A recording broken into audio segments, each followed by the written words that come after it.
Good afternoon. We will go ahead and call the Special Historic Preservation Commission meeting to order and start with roll call. Thank you. Chair Laramie, Here. Vice Chair Levine, Commissioner Stodel, Present. Commissioner Hotchkiss, excused. Commissioner Surface, excused. Commissioner Cosgrove, Here. Commissioner Palacios, Here. Commissioner Moody, Here by phone. Commissioner Perdue, Here. Commissioner Grimmer, Here. Commissioner Harper, Here. Commissioner Seabrandt, Here. Commissioner Gillespie. Here. Thank you. We do have a quorum. Great. Our second item is an announcement regarding compliance with open meeting law. Are we in compliance? Yes, we are in compliance. Okay. Third item is public comment. Comment during this portion of the agenda must be limited to matters on the agenda for action. If you wish to be heard, please come forward and give your name for the record. The amount of discussion, as well as the amount of time any single speaker is allowed, may be limited. Do we have any members of the public coming forward at this time? Jack Levine. Has joined. Seeing none, we will move on to item number 4. For possible action to approve the final minutes by reference of the regular meeting of March 25th, 2026. Do we have any comments on the meeting minutes? Motion to approve as written. Great, we have a motion to approve. All those in favor, please say aye. Aye. Aye. Any Aye. opposed? Commissioner Levine, Yes. thank you. Not hearing any opposed, that item is approved, with the chair also voting in favor. Item number 5, 26-0138-HPC1. This is an abeyance item, a report by Jay Dapper, principal of Dapper Companies, regarding the status of the Huntridge Theater located at 1208 East Charleston Boulevard. Seaborn for the record. He did confirm his attendance. I just sent him a text. Can we trail this item until he arrives? Yes. Do we need a motion for that, or, okay. So we will go ahead and move that item in hopes that Mr. Dapper will join us soon. We'll move on to item 6, 26-0185-HPC1, a report by staff from the National Museum of Organized Crime and Law Enforcement, also known as the Mob Museum, located at 300 Stewart Avenue, regarding an update of the upcoming expansion project. Seaborn for the record. Once again, they did confirm their attendance. I do not see them here. Can we trail this item as well? Yes, we can. We will also trail item 6. And so skipping ahead to item 7, 26-0186, HPC1, a report by the Community Development Department regarding the information signs at Floydland Park at Tule Springs, located at 9200 Tule Springs Road. Thank you, Seaborn for the record. So this is an item that we have spoken about several times, and just want to give you an update of where we are with this. So as you know, we did get the finished updated report on the property over at Tule Springs. And part of the recommendations of that report was to replace the signs. They have been in pretty bad condition for a while. Just showing you some images of how they currently look. The signs that we would take responsibility for are the history signs, using the updated report to ensure that the information is accurate. So this on the screens you see one of the signs that is quite faded from the sun. And we are looking at reprinting them with a UV filter so that hopefully they will last longer than they initially did when they were first installed. This is just another example of the signs. They do come in different sizes. Some of them are quite large, some of them are smaller. I don't have the exact dimensions off the top of my head right now. I may have them somewhere in here. And then working with Parks and Rec, they would be responsible for like these types of wayfinding signs, and we would be responsible for the information signs.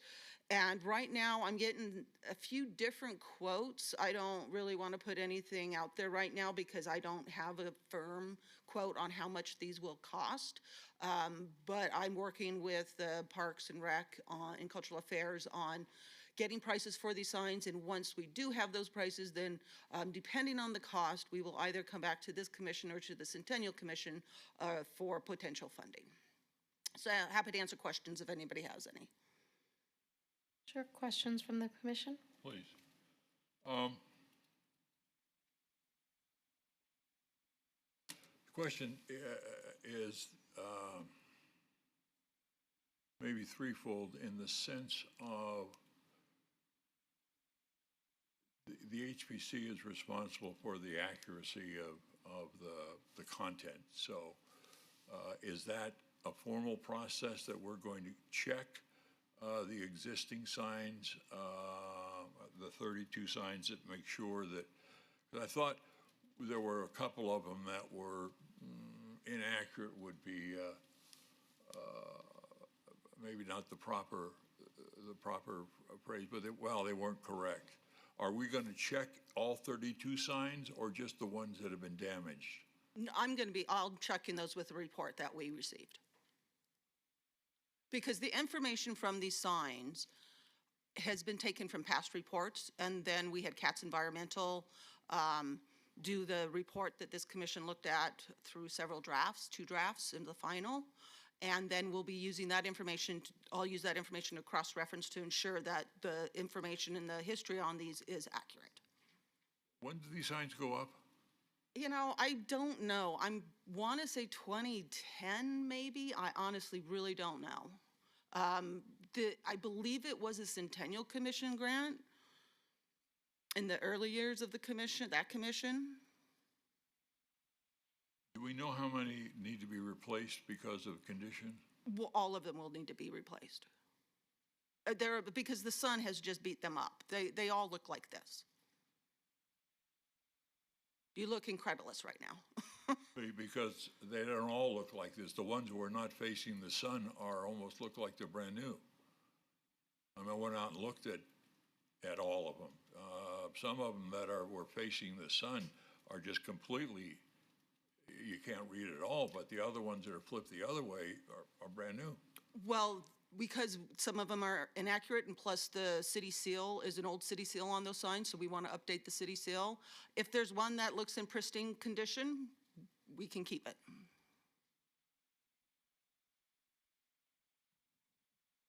Okay, so I guess our role is to make sure that the history is correct and the signs are correct. But this HPC is not responsible for funding it. Why would the HPC and the city not be responsible for funding this? Well, because the Centennial Commission funded the first go-round, and keeping in mind that all the money that goes to the Centennial Commission is actually city money that is used for projects, and that, you know, that commission was formed in order to help move along historic projects. So essentially, the city is paying for them, just with different funding sources. And if the Centennial Commission said it's not going to fund it? Director Floyd?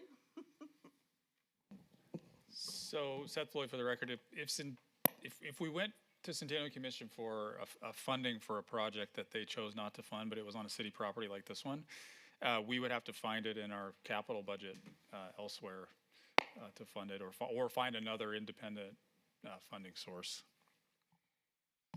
The reason I have some question about it, I'm not doing a very good job of asking, is we just finished a tremendous report on the history of Tule Springs and the park.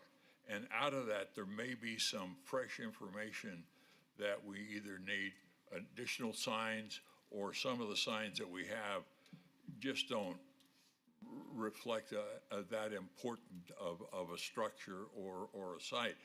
So I was going to suggest is we just have, and I mean this very sincerely, I know your workload. You've got a tremendous amount, and you don't have 20 people on your team. But to go out and hire somebody to look at each one of these signs as they currently stand, check the information to make sure it's correct. Two, are there other places on this new report that we funded and was produced?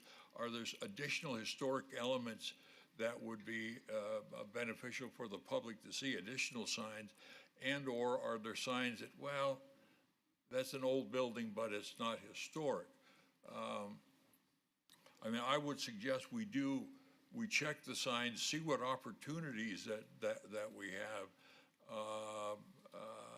and then make a report to the Centennial Commission that's up to date, along with whatever the new costs are, including changing the sign so it's got the new city seal. So those are my comments.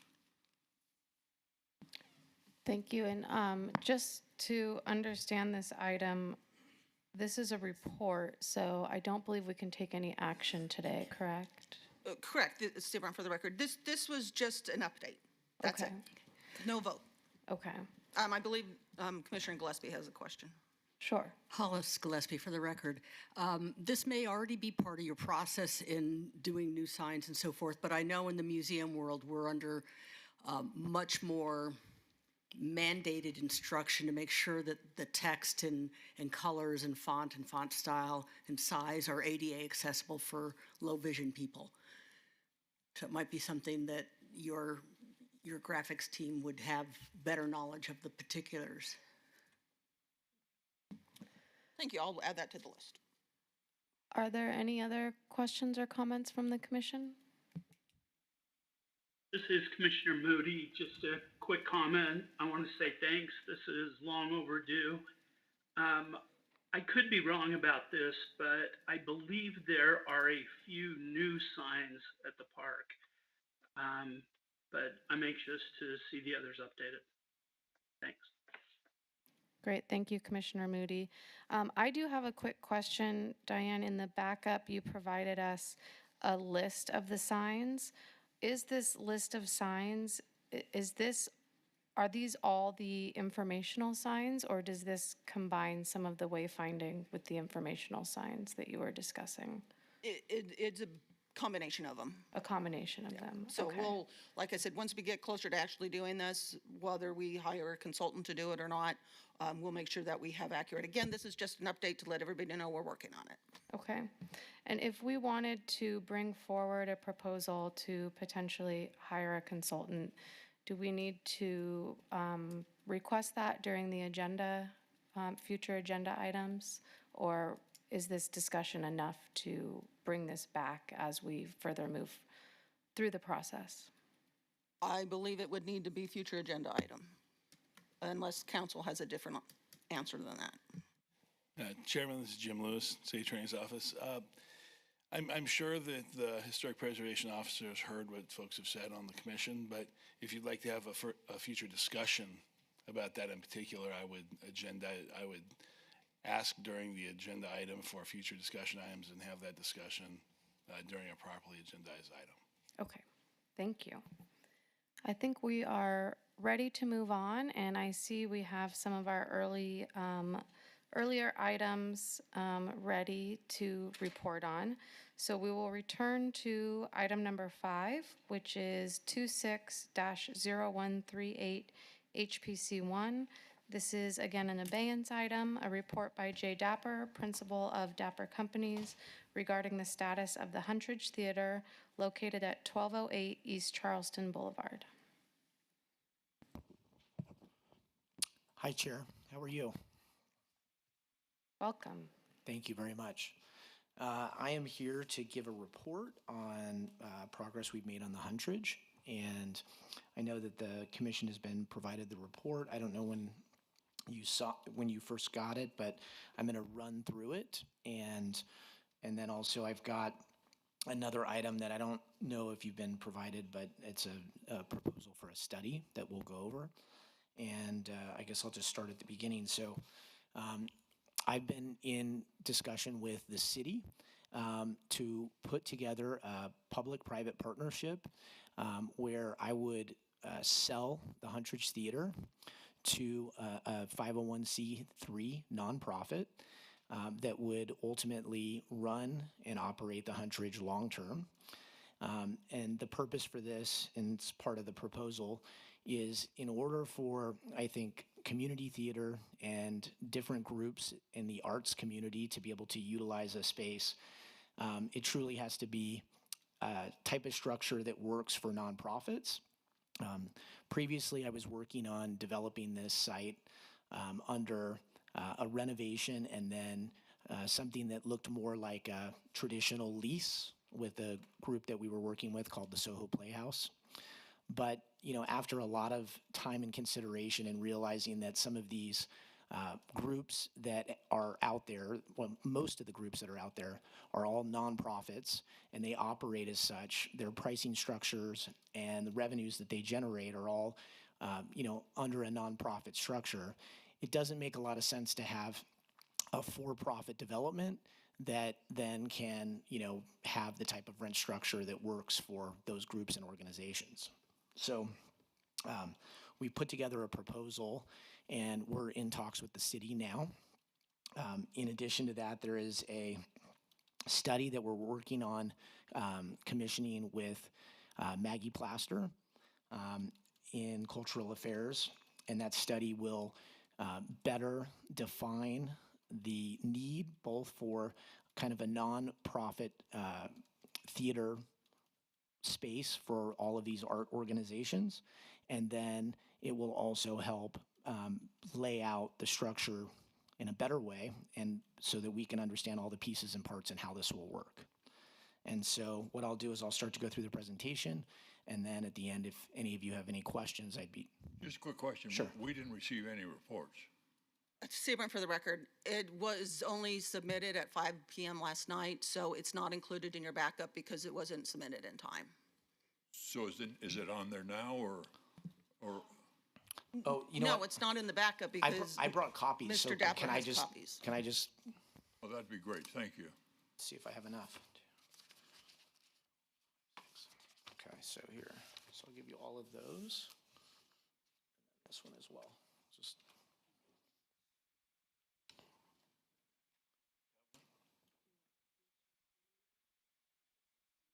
It's the same that's on the screen, but you know, at least you guys have a paper copy. I believe that there may be enough for everybody, possibly.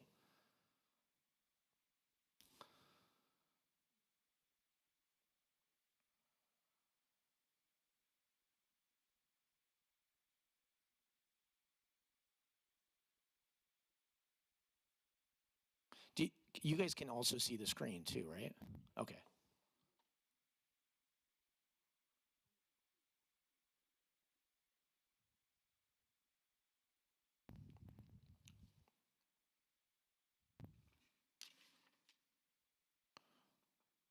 I got lucky and brought just enough, including mine.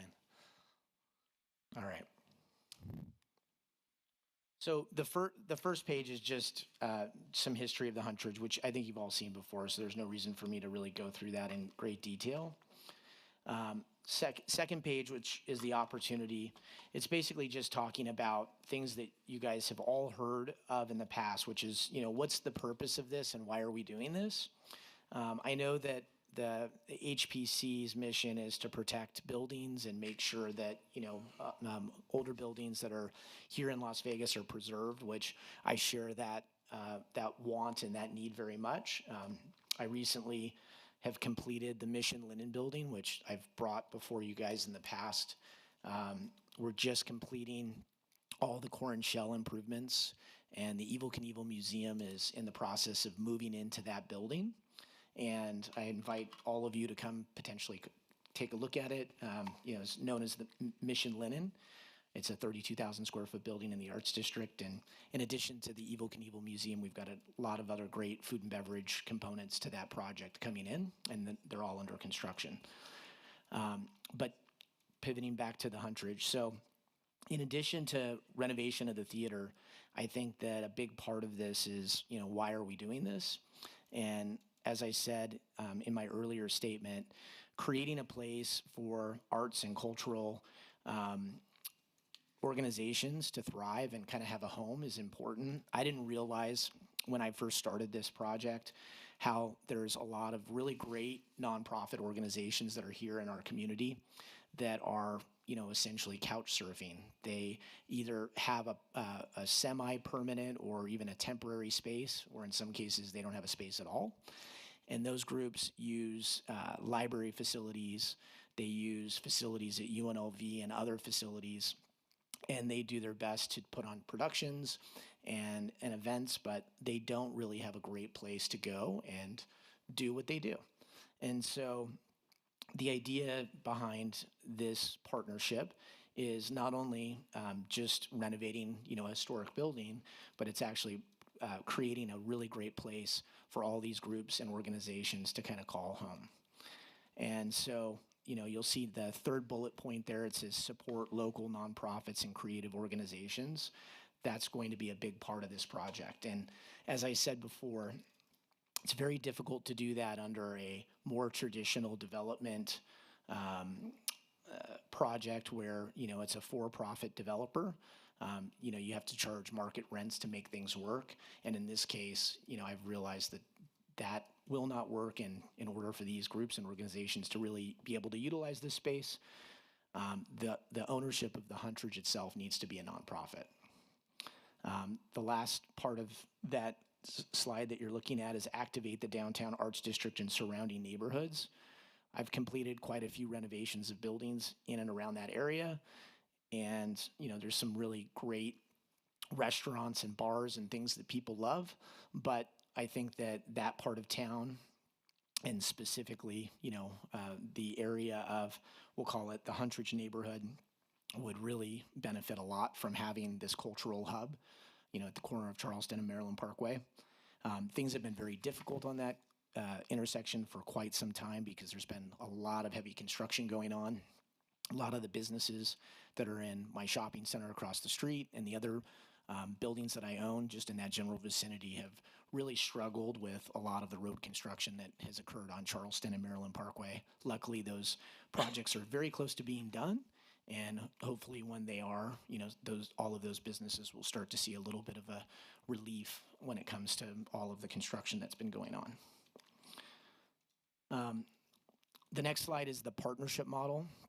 So the idea behind this is that, we're going to work in conjunction with the city to structure a framework that looks very similar to what the framework of the Smith Center looks like today.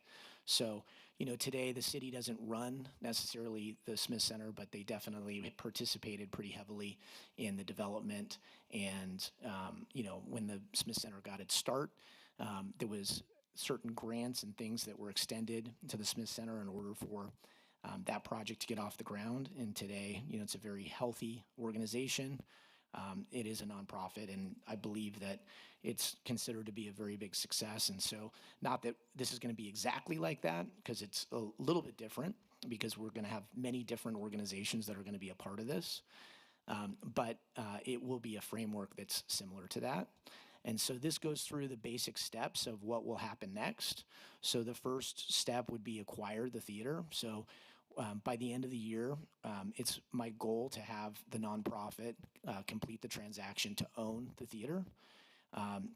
The second part is funding the restoration and construction. So the reason that this is number 2 is because in the past we've had a plan to redevelop the theater, but it included some additional boxes at the back that could be potentially a part of this project. And we have that permitted, and we have it entitled, and we have a set of construction drawings that show those spaces. I think on the short term, I think the renovation of the theater needs to be kind of in phase 1. We can also consider doing the other parts of it all at once, but I really believe in order to move this forward as quickly as possible, it would be great to phase the project so that the main Huntridge Theater is renovated and completed and activated, and that the rest of the improvements happen at a later date. Another factor in this is understanding the groups and organizations that will use the theater.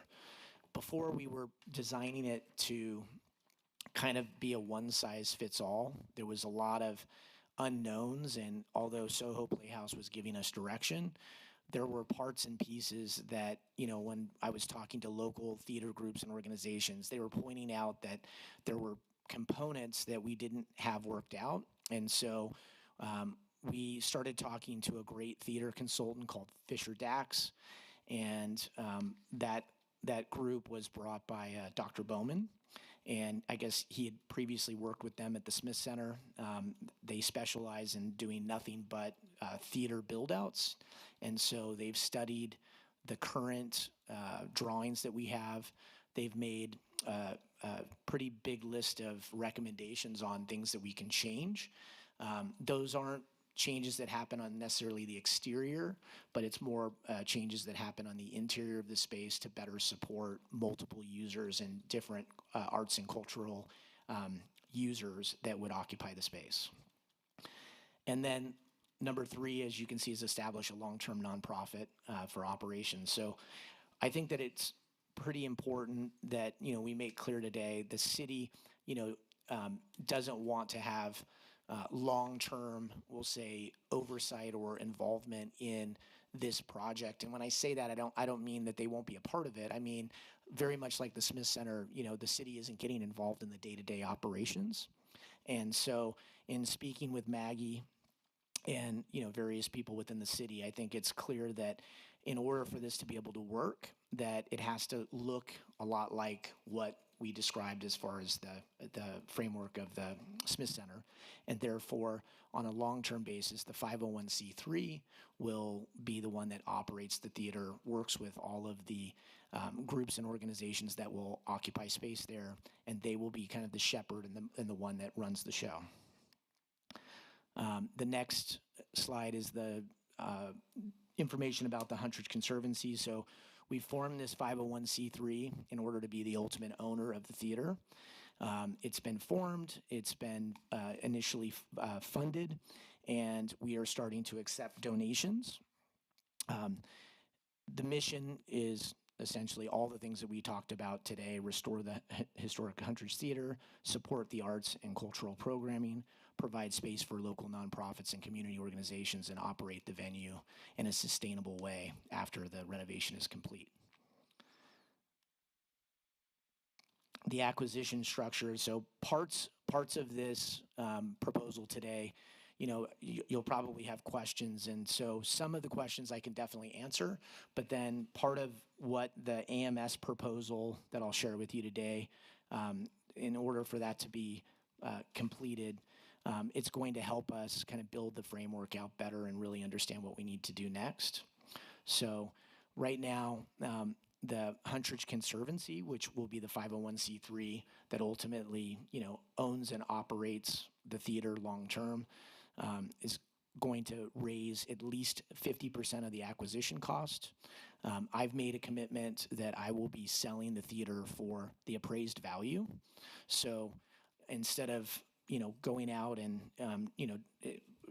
and I'll say that any city involvement or in other groups and organizations that would want to get involved, they would want to make sure that the price of the property ultimately is an appraised amount. And so we've already received 2 appraisals, one that I ordered and then one that the city ordered, and we're going to be ordering 1 more, so we'll have a total of 3 appraisals. 2 of those are complete, and that's something that I can share with Dr. Seabrandt, and she can also share that with the commission.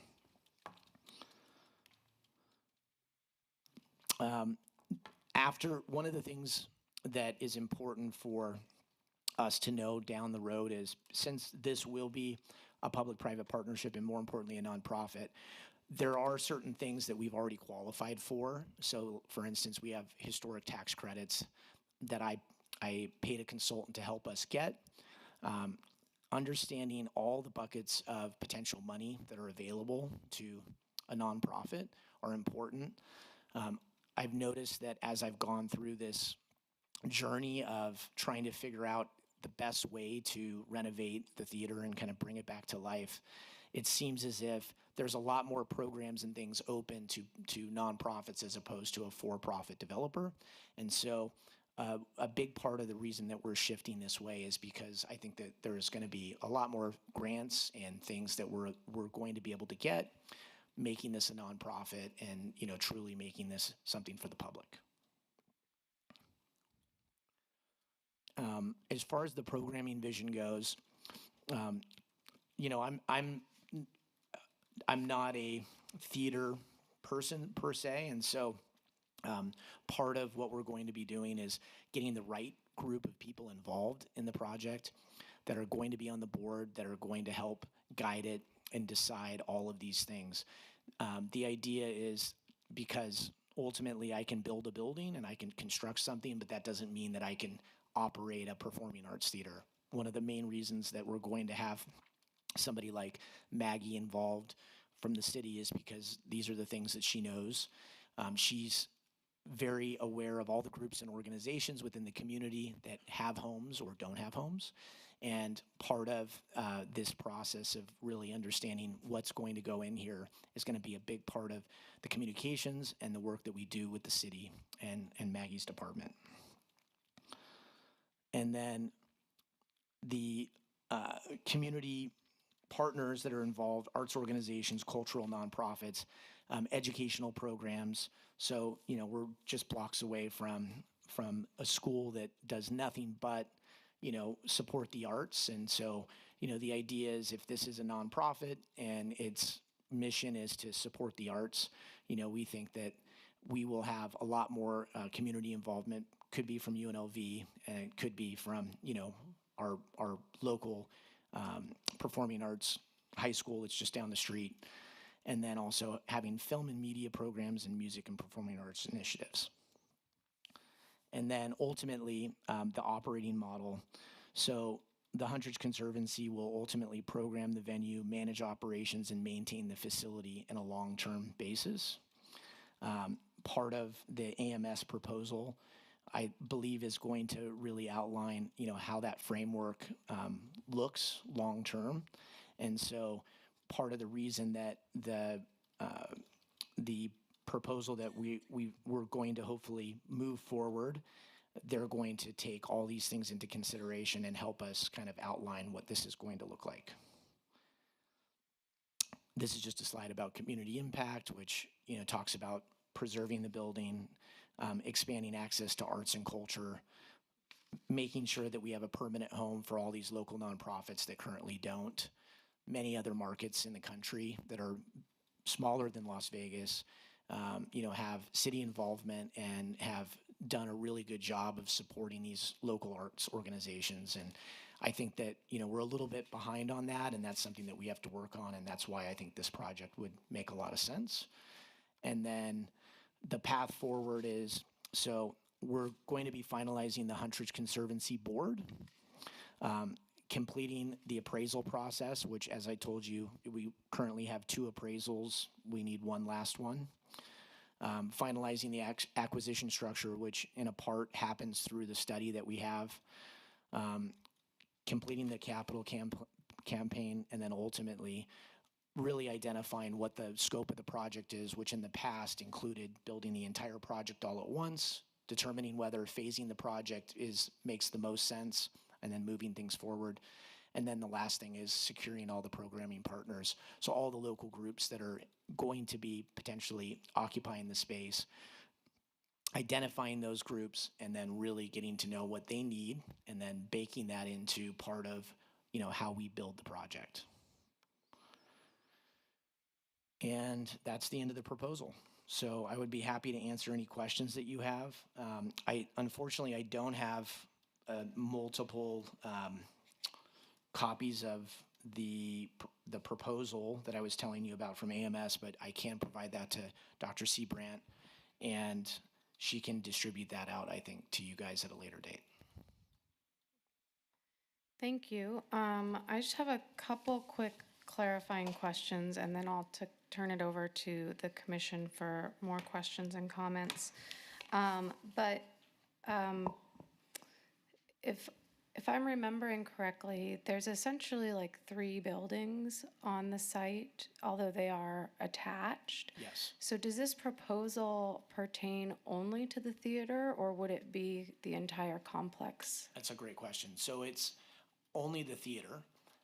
The rest of the other 2 buildings, so when you say 3 buildings, you mean the theater and the other 2 buildings? Yeah, the post office and Yeah. the back Exactly. sanctuary area. Yes, so the 2 other buildings, I would retain the ownership.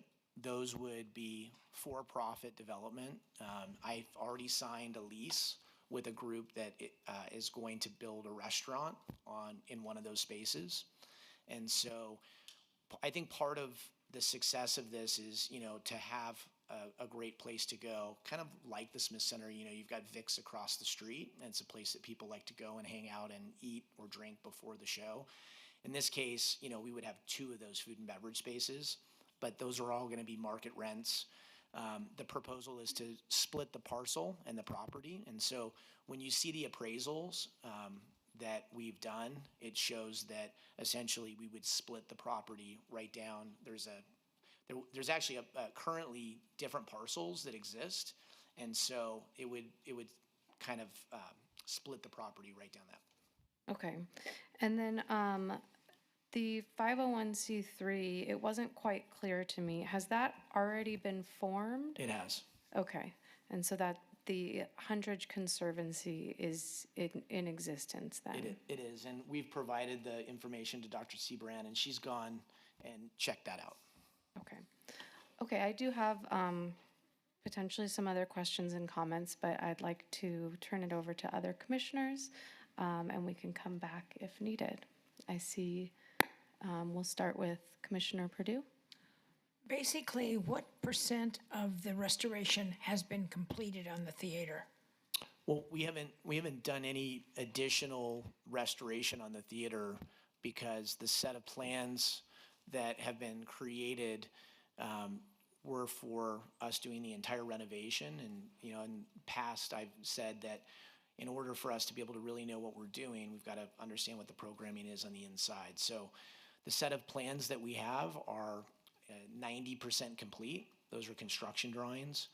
But in order for us to really be able to finish those and submit those to the city to ultimately get a permit, part of what we need to do is understand what those users will all need and make changes accordingly in order to make those modifications. And so without a set of construction drawings that have been approved by the city, we wouldn't be able to move forward and do any renovations until those are complete. So at this point, we just have construction drawings, but the restoration has not been done. Correct. We have entitlements and we have construction drawings. And yes, we cannot start until a set of construction drawings have been fully approved. Thank you. Commissioner, yes, Harper. Sorry, Commissioner Harper, for the record. Can you give us an update on the construction activities and the construction staging in the parking lot there? Sure. Yeah, so the city has a large public works project that is going on up and down Charleston, which I'm sure everybody knows about. Part of the construction woes, we'll say, for all my existing tenants and all the buildings around there is all of this construction. So I was approached and asked if I would be willing to allow them to use the parking lot for the staging and utilization of the open space so that they can complete that project, and I said yes. Right now, it's a month-to-month agreement, so I could cancel it at any time. As of right now, I believe that they want to use it for another 6 to 8 months, but this is a public works project, so I'm not 100% sure. Commissioner Stoddle? Couple of quick questions.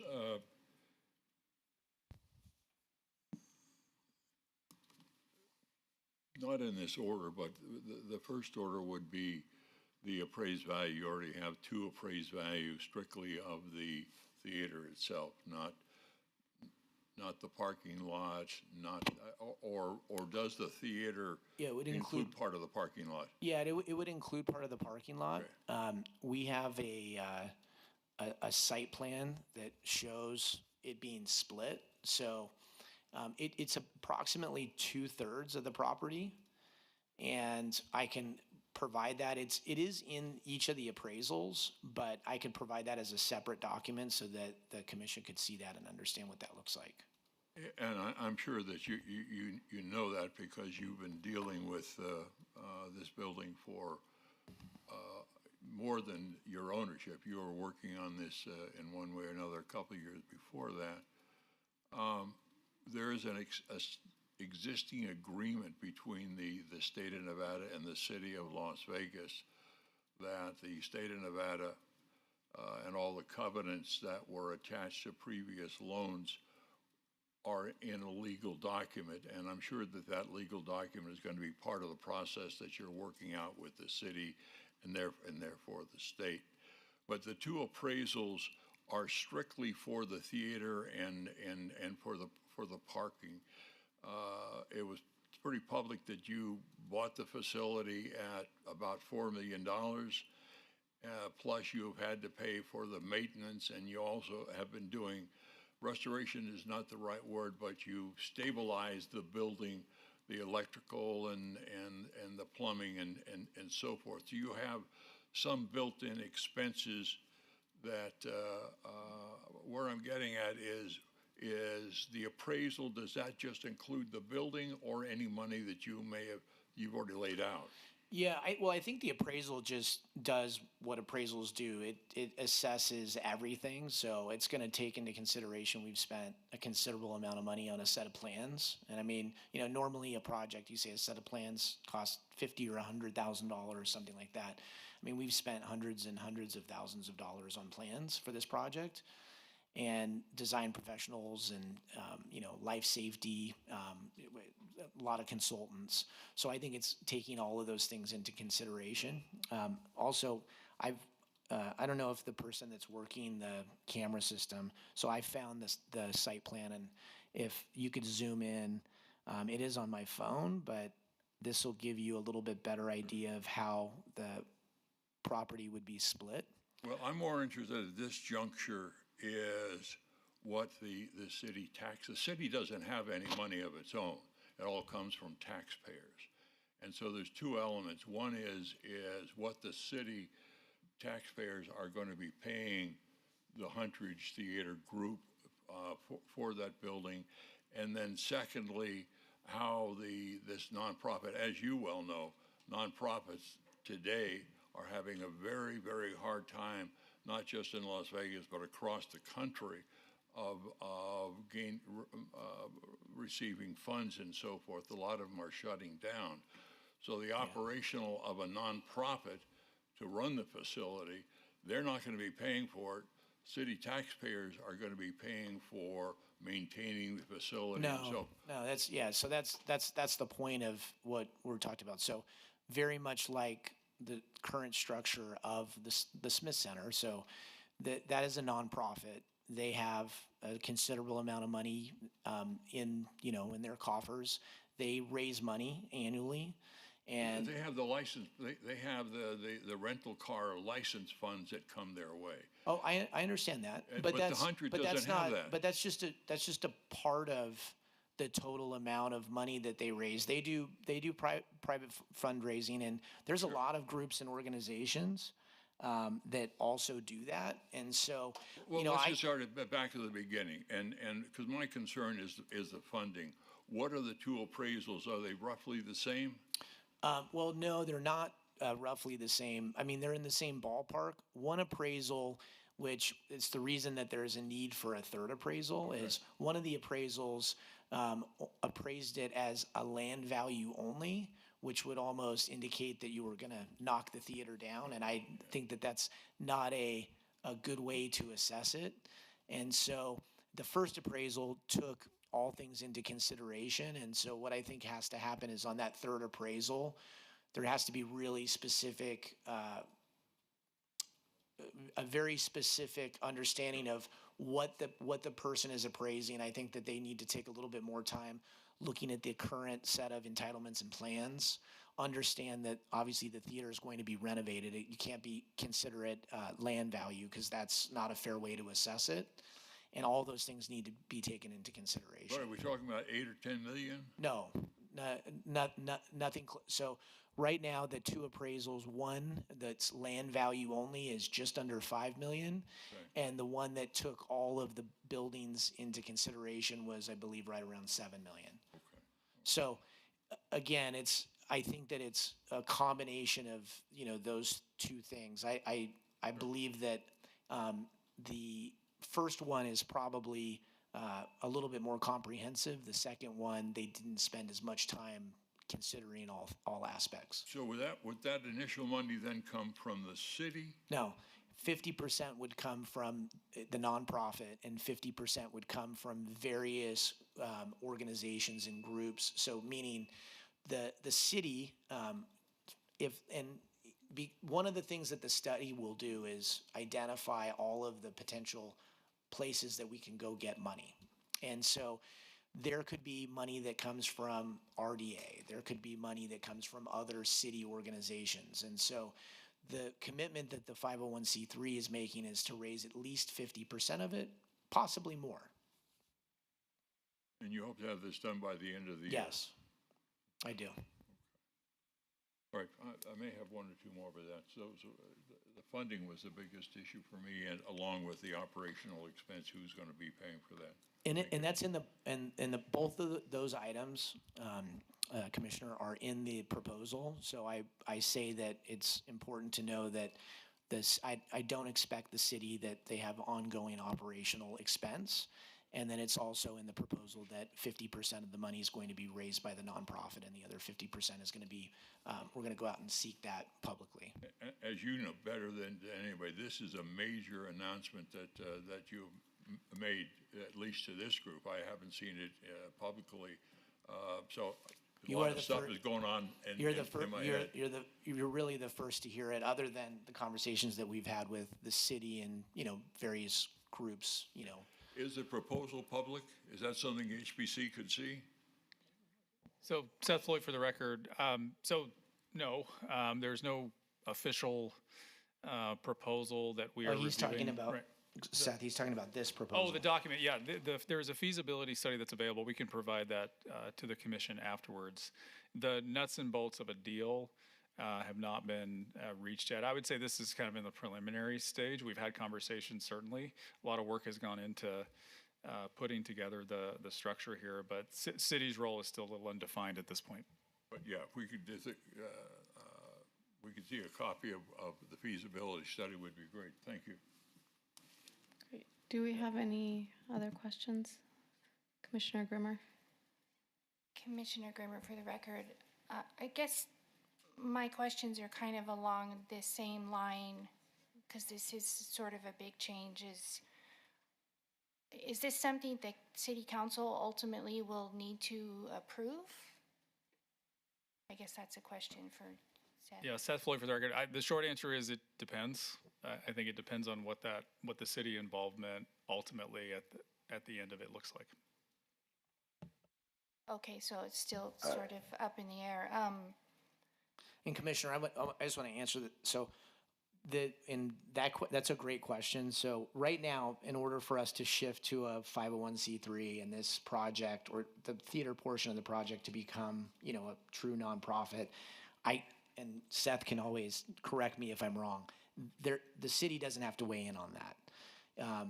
The part that could potentially be something that the city needs to weigh in on is once the framework is understood, the city's involvement is truly understood, there could be components and pieces of this that needs to go through the city council approval. Part of the reason we're doing the study is, to identify those things. And so that is possible, but what I can tell you is I've made a commitment that I'm going to go this direction, and this is what we're going to do. although we're working on defining, what the city's role is, I have had a meeting with councilwoman for the area from Olivia, Mayor Berkeley, both Seth and Maggie, and also spoken with Mike Jansen, the city manager. So as Seth said, we're working on the framework of this. I think that the next step is getting this study commissioned and completed as quickly as possible, trying to work with the company that's going to do it, AMS, to get it done as quickly as possible and provide them with all the information that they need, because as soon as that study is completed, I think things can start to progress pretty quickly.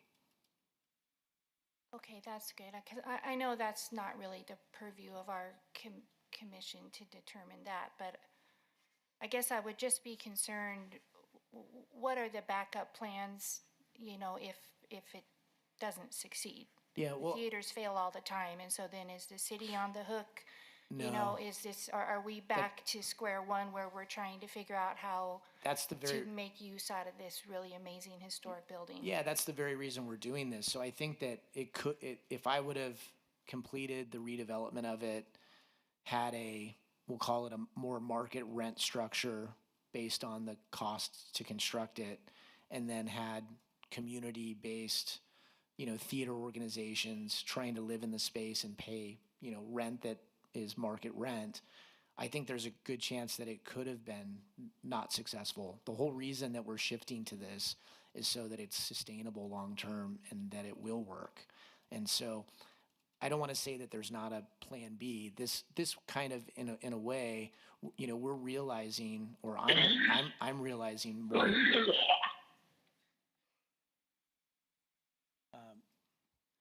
I'm realizing, or I realized that in order for this to be able to be successful, we had to kind of shift gears and do this a little bit differently. So that's the reason that we're going down this road. And just renovating the building and then not having it activated, I don't think that means that this was a successful project. And so I think that the realization that there is, a second chapter to this, and it's the Mission Linen building, for instance, that I'm just completing. I have 4 or 5 tenants in that building, and they're all paying market rents. And so the cost to renovate it, pencils out. It makes sense. In this case, in order for it to truly be sustainable long-term, I think that the ownership of the theater has to be nonprofit. Jack Levine on the phone. Go Okay, ahead. so before I start coughing again, my question really is, what's your role after you sell the theater portion to the nonprofit, which may or may not have made you a profit on the entire property? You still get to own the market rate retail spaces. But are you still the general contractor for the completion of the theater, or are we looking for all new plans, all new contractor, all new everything, or are you still till the end of it? So I had never planned to be the general contractor for the project, although I am a general contractor and have completed several of my projects. I had always intended to hire a third-party general contractor for this project because of the level of restoration that needs to be done. I think that would probably be best. And then what's my involvement long-term? So, I plan to sit on the board of the Huntridge Conservancy for as long as, is necessary. My commitment long-term, has always been to the project and the theater. But in order for me to be able to make this a success, there needs to be a lot of other people and contributors to be a part of this. This is not an easy project because of, the theater's need to be, kind of more of a community-based space. And so there's a lot of people that want to participate in this that I'm going to, hope that are going to be on the board of the Conservancy that will help get this to the finish line.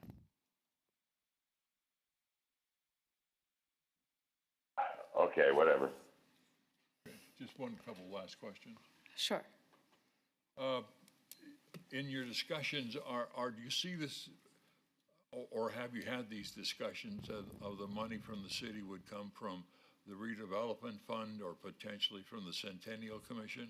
Yeah, so, I mean, we haven't identified exactly where the funds come from. I mean, that's a little bit of what I think the study does, but I mean, there are many buckets of money that are out there. And, I would say that in addition to raising money on the private side of things, you know, we have to identify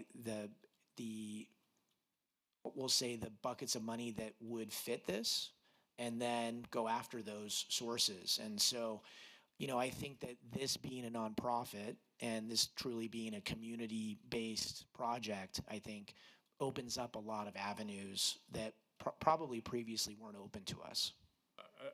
And just, you mentioned at the beginning of this, you want to get this done by the end of the year. Yeah. Right now, though, you own the Huntridge Theater and the property there. Correct. It hasn't been turned over to the Conservancy. In order for that to take place, the appraisal needs to get done and an agreement worked out with the city. Okay, so there's several more steps that have to, significant steps that have to be accomplished. Yeah, I think that the idea of selling it for the appraised value is pretty easy. We just have to establish what that is. Okay. I think that the framework that we're talking about that will be partially identified, within this study. I mean, the study also identifies, if there is a need. What if we do the study and, the study comes back and says, oh, there's no need for, a space for community theaters. I mean, that could be a possibility. I don't think that that's the case. I think that we feel pretty strongly that the study's going to come back and say that this is, something very much that's needed. But that's the purpose of doing this. Thank you. Commissioner Laramie, so I just want to clarify the study that you keep referring to. I think you mentioned that it's in partnership with Cultural Affairs, the city's Correct. Cultural Affair Department, and it's been referred to as a feasibility study. So the purpose of this study is to determine if there's a need for the theater. Are there other goals for the study? Yeah, I can read these goals to you, and actually, just if you want, I mean, I could put this up and read this and put it up on the screen. I don't know if you can zoom out a little bit, but goals would be project initiation and orientation. So this kind of talks about what AMS is going to do. Key stakeholder engagement. So, the idea is they're going to identify all the stakeholders and groups and organizations that would be a part of the project. A lot of this has to do with the users that end up being in the space. 360-degree market analysis and competitive venue assessment. So the idea is we got to figure out, is there another Huntridge sitting there that's in mothballs that, all it needs to do is be activated? We know that the answer is no, but that assessment has to be made. And that's, I think, an important part of if you walk into, any kind of, let's say the Centennial Commission, and we say, hey, we've got this project and this is what this is. If we have an assessment that says that this is very much in need, then, we have something there. If we have an assessment that says, oh, there's 3 of these sitting and they're not being utilized, then that's a different story. I'm going to turn the page. So if you look at number 4, the user needs assessment or survey and interviews. So part of what they're going to be doing is looking at the overall design of what, the current construction drawings have, really assess, all the users that would potentially be a part of the project, and then go, okay, how does the project change, or what components, does maybe Fisher Dax need to bake in order to make this work for all the people that are going to be using the theater. So I think that that's a very important part of it. So this goes on, and like I said, I mean, I don't want to go through every single one of these, but basically this goes through the entire process of this, and I think that this study will do a good job of really helping move things forward. So I'll provide this to you. You can read it, and then, if you have any questions once you read it, we would be happy to, answer those questions and go from there. And then just to speak to the last part, so Maggie and Cultural Affairs, they have a grant that they're going to be using to pay for the study. Okay, thank you. That answers the question. Yeah, that's helpful, thank you. And then I think the only other real question is, for our purview on HPC, it seems like this proposal does have potential to, change what has already been approved with the certificate of appropriateness and, potentially may affect your historic tax credits as well. So I assume if that is the case, if we find that to be the case in the future, at least the certificate of appropriateness would come back to the commission. Yeah. So I don't believe that it will change. If it did, if there was changes that required us to come back, we would. The goal is for us to work within the framework of what's been approved in order to move things forward quickly. That's one of the discussions that we've had with Fisher Dax, is that we have certain things that are approved, and we don't want to make any changes that would be so impactful that we would have to go back through the process. I don't want to say that it's impossible, because there's always a possibility that the assessment or the needs of potential users could impact what's been currently designed. And we wouldn't want to be in a situation where, we built something that didn't work for everybody. And then just to clarify on the record, my understanding is if the building is sold, kind of the legal agreement that's in place stays with the building. And so it doesn't change any of the covenants or agreements with the building or our responsibility on the commission or with the city. Correct. And what I would also say is, although we've been working, to continue to decrease the amount of the payback, and maybe the city can say where we're at today. Part of what my goal would be in raising this additional money to basically have the nonprofit own it. At closing, I would also like that if there's any portion of that that's still left, I'd like that to be paid off so that the nonprofit can, not only own the property free and clear, but there's no encumbrance that's still hanging around, if that makes sense. Chairman Jim Lewis, City Attorney's Office. There is going to be some question if they split the parcel, whether this agreement goes with the building itself or stays attached to the entire parcel. So we'll have conversations with Mr. Dapper about that, but I'm sure we'll come to some agreement if in fact something accrues. Looks like we still have a few more questions. Commissioner Perdue, you said your one appraisal was land only. Your second appraisal was the 3 buildings. No. First appraisal was theater building only. The second appraisal I thought was going to appraise the theater as well. But you just did the land. For some reason, the appraiser only appraised it as land value. All right, and my second question is, what kind of overlap will this situation have with the Beverly Theater? I don't think it would have much overlap. It's a very different venue, and so. Have you done any communication with them and studies? Well, that's the study that we would be doing. That's one of the items that they look at, is all the available spaces. I've been in the Beverly Theater. It's very different than what we're proposing here, so I don't think that they are the same, but certainly the study is going to take that into consideration. I believe it is open to community use, though. Well, yeah, but it's the size of the theater and what type of production works there, and so you have to realize it's this is a very different scale. I don't know exactly how many seats the Beverly Theater has. About 200. Okay, yeah. 200 to 300. I mean, right now as this is proposed, this is like a 800 to 1,200 seat theater, so it's very different. Be like comparing the Huntridge to the Smith Center. It's very different. Yeah. So one wouldn't compete with the other because there's just different productions that happen in those sizes of theaters. One additional point is the Smith Center in the beginning had about $20 million of seed money that was invested upfront, which was always an opportunity for the Smith Center to handle its finances and its maintenance. It was way ahead of the game. Would there be any effort with your 501c to have additional seed money that wouldn't apply to the purchase?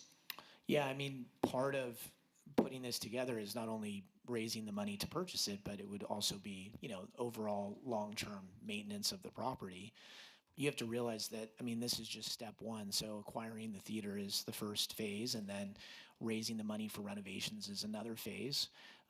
Ongoing operations, is a part of it. So yeah, it's a very, it doesn't happen overnight. And the one thing that I can tell you is I believe that we've found what I think is the right structure. And, in the past, I've been trying to advance this and move it forward under something that probably wouldn't work.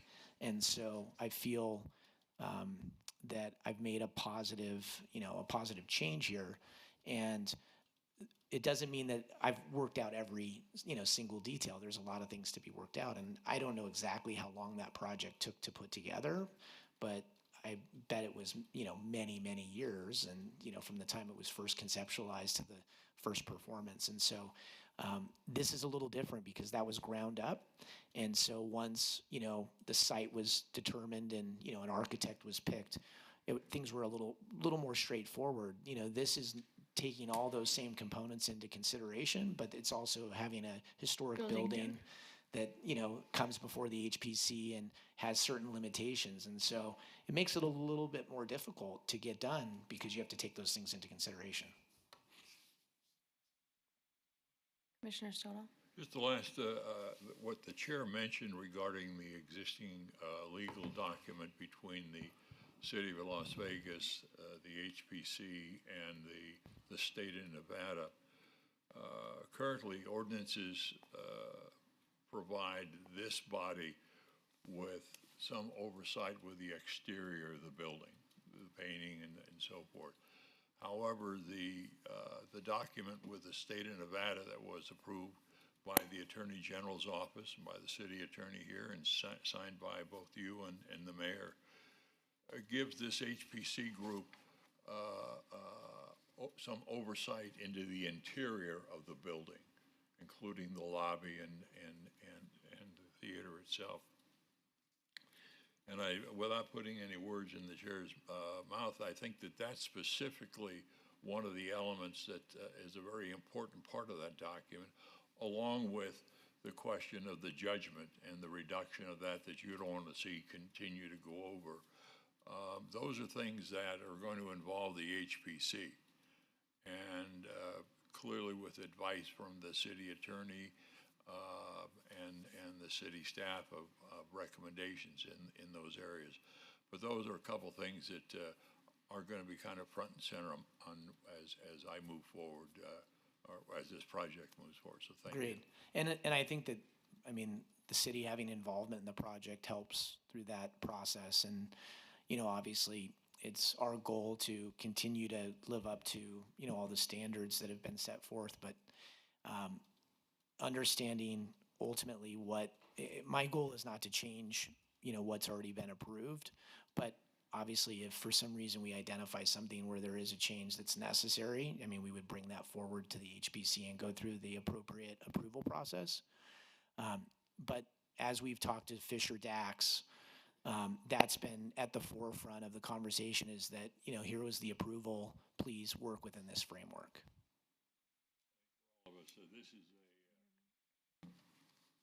This is a lot to absorb. This is a major change, a major announcement. Lots of different things need to, but it sounds like it's moving the country forward in a potentially positive way. So thank you for the update. Yeah, no problem. Great. Okay, well, we have one more question down at the end. Commissioner Grimmer? Thank you, Chair. Just one real quick question. You mentioned that the parcel would be divided and you would maintain the side of the parcel and build out the restaurant bar side of that. is there anything in the nonprofit side, on the theater side, that prohibits the theater from having bar, restaurant, anything like that? No.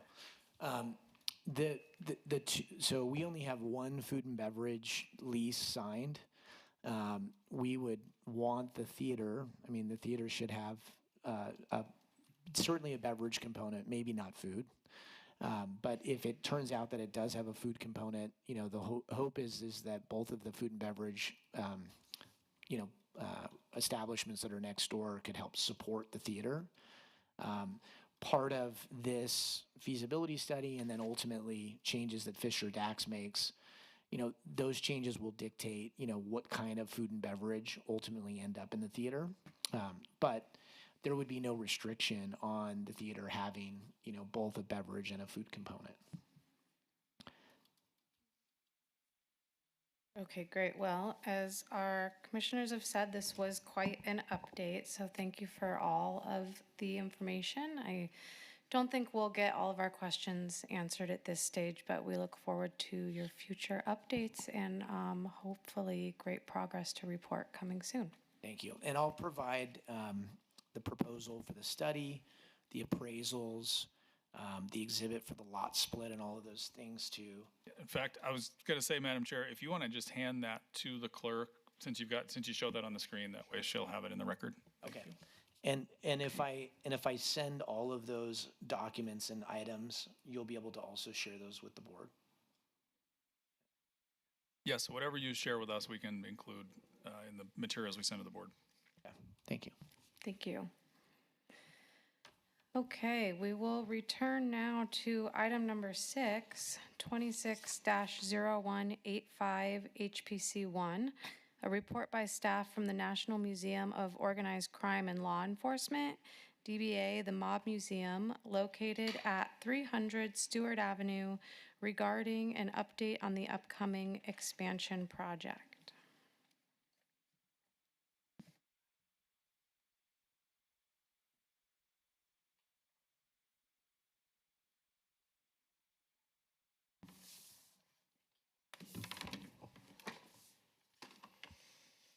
Members of the commission, my name is Jonathan Allman. I am the president and CEO of the Mob Museum. It's a great pleasure to be here today. I think before we begin, I'd like to let the rest of our team introduce themselves. Hello, commissioners. My name is Alvin Nuval, and I am an associate at Chattel Inc. Good afternoon. My name is Alexia Chen. I'm principal at LGA Architecture.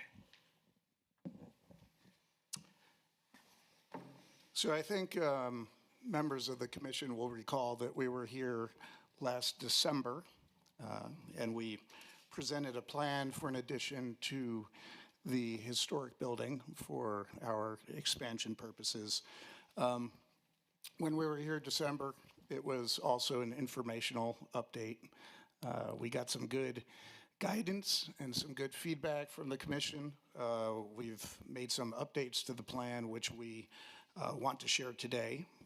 This is also strictly an informational update, and we did that deliberately, given that there are some substantial changes here. We think all very positive in our minds, and I think that we're optimistic that you'll think the same about that. But we wanted to have another presentation today to get some more feedback and comments from the commission before we come before you, which we're hoping will be relatively soon to get approval for a certificate of appropriateness to move forward. As a reminder, so what we have on the screen here are historic images of the federal building. On the left, it's the southwest elevation, so the vantage point from Stewart Avenue, the frontage, and the west facade. Then the other image shows from the north, you get the east facade as well as the rear of the building, so you can see the historic courtroom, as well as the marquee over the historic loading dock. For some more kind of contemporary context, this slide is basically the same or similar perspectives showing the building as it is now. So when we presented back in December, what you saw was a plan that is represented by the rendering on the bottom left of this screen. So it was a build out to the west. And what we are proposing now is the approach on the top right image. And we're very excited about a number of the changes that are reflected in this plan. So we think it's significantly improved in a number of ways. So, and we'll get into this with more detail. But just to kind of summarize, there's a greater setback from Stewart Avenue than what you saw in December, as well as a reduction in the elevation for both the primary building as well as the hyphen that connects to the historic building. Fewer penetrations into the historic building. And then, I think this was really important and is something that came up in the discussion that we had in December. In this plan, we utilized the historic front steps as the primary entranceway and exit for the museum, even with the addition. So you might recall in the previous plan, the hyphen was a large atrium space that would have been a new entryway as opposed to the front steps. So, and again, we'll get into how we envision this working. The most obvious change when you look at these renderings is the move from an addition to the west and to now what is to the east. This is really not something that was driven at all by the discussions around the historic preservation. Instead, when we hired our construction firm and did a closer examination of the site, what you see on this image is the utility corridor that runs along the west and the north of the building. Cost estimates for building to the west to relocate the utilities were on the order of $5 to $6 million. So that prompted us to, I think from the overall kind of magnitude of this project, we found that cost prohibitive, which had us revert to the east side, the east and the north.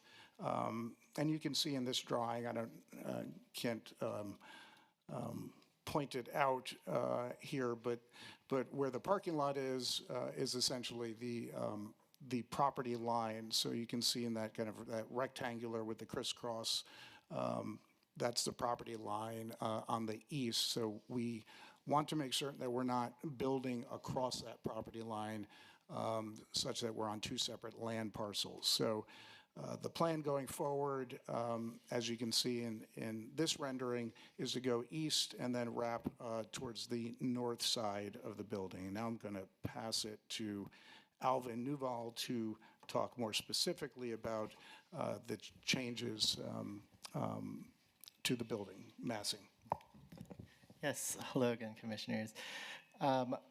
So as Jonathan mentioned, we're really excited to share more of the changes that were involved, taking into account the feedback that you all provided us during the December meeting. One of the things that this opportunity to move the site constraints provided us was the opportunity to integrate a lot of the feedback that was provided to create a new design that we feel strongly balances the honoring the history and importance of the historic building while still providing, while still meeting the needs of the new addition and the museum in the future. So as you see here, one of the biggest comments that were described during the December meetings was on the massing of the new addition. So really taking that into account to look at how to make the new addition appear more subordinate to the historic building. One of the things that we looked at was reducing the heights of both the hyphen and the new addition. So here you can see that compared to the previous design, the hyphen has been reduced just over 13 feet, and the parapet of the new addition has been reduced just over 7 feet. Another thing that we had looked at and was commented on during the December meeting was just how much, whether it was possible to expose more of the side elevation. In responding to that comment, we looked at increasing the building setbacks for both the hyphen and the new addition. The new addition now is set back 10 feet from the face of the historic building, and the hyphen is set back further 13 feet, clearly expressing the subordination. One thing that I also want to point out is that when comparing the previous design proposal with the new design proposal, the new design does expose another bay of windows on the east elevation. On this plan, you could also see reflected in the red arrows are the new building connections between the historic building and the new addition. We'll talk a little bit more about these connections, but one thing to note is that we are moving from this previous proposal of having 3 entryways on the first floor to only impacting 2 windows on the first floor, which does reduce the impact on historic materials on the building. Just continuing our conversation on the building connection, we showed this slide previously during the December meeting. This is the previous conversion of a window opening into a door at that northeast corner of the building. This is still reflecting the proposed installation of new doors at the connecting the historic building and the new building.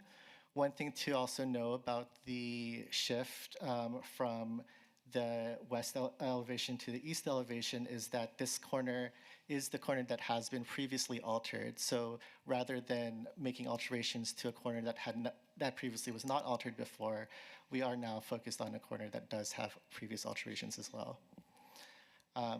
These are just some of the initial changes, but I'm going to pass this on to Alexia, who can describe more information about how we addressed other comments from the commissioners.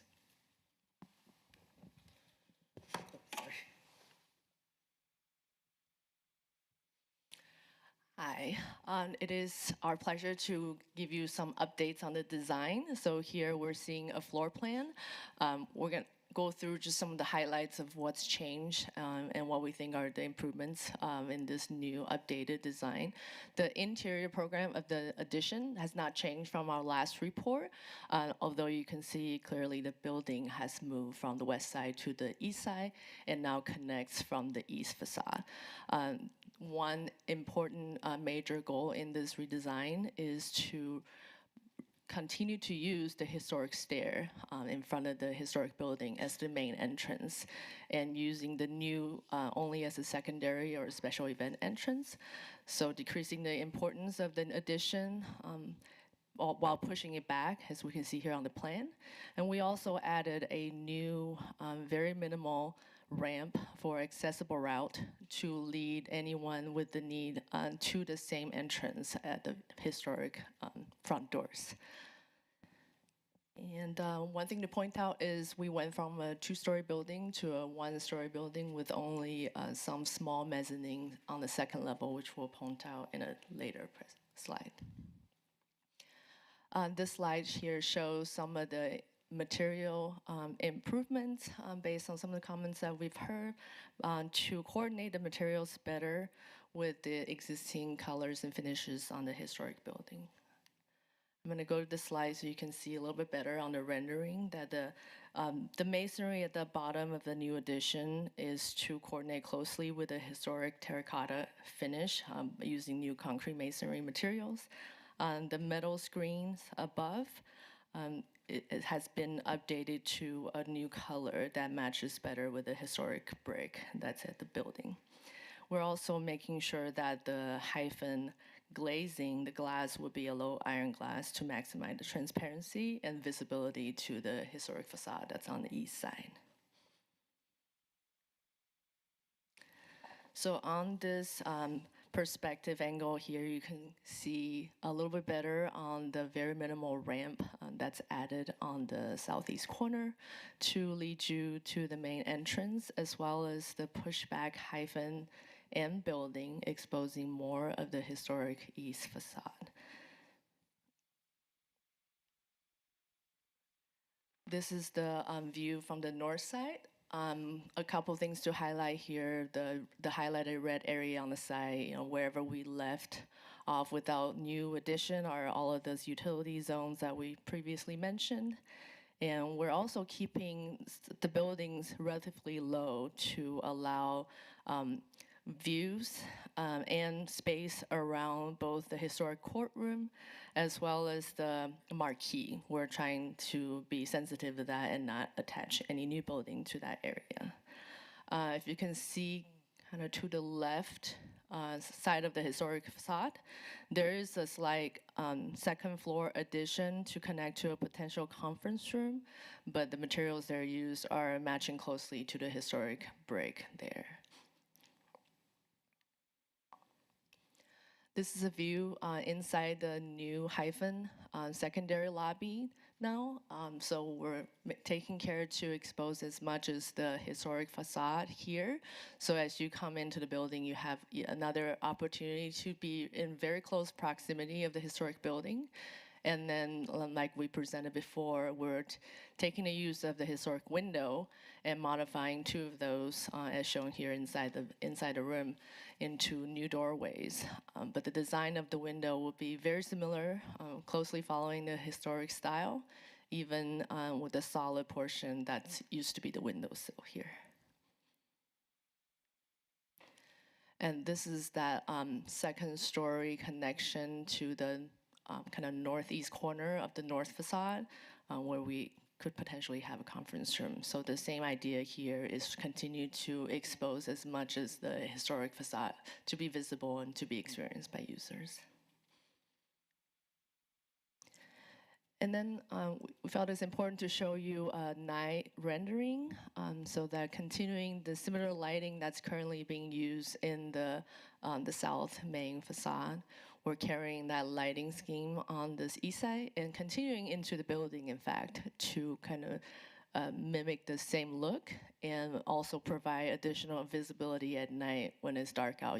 The lighting help you be able to see inside the building and still be able to observe the overall facade there.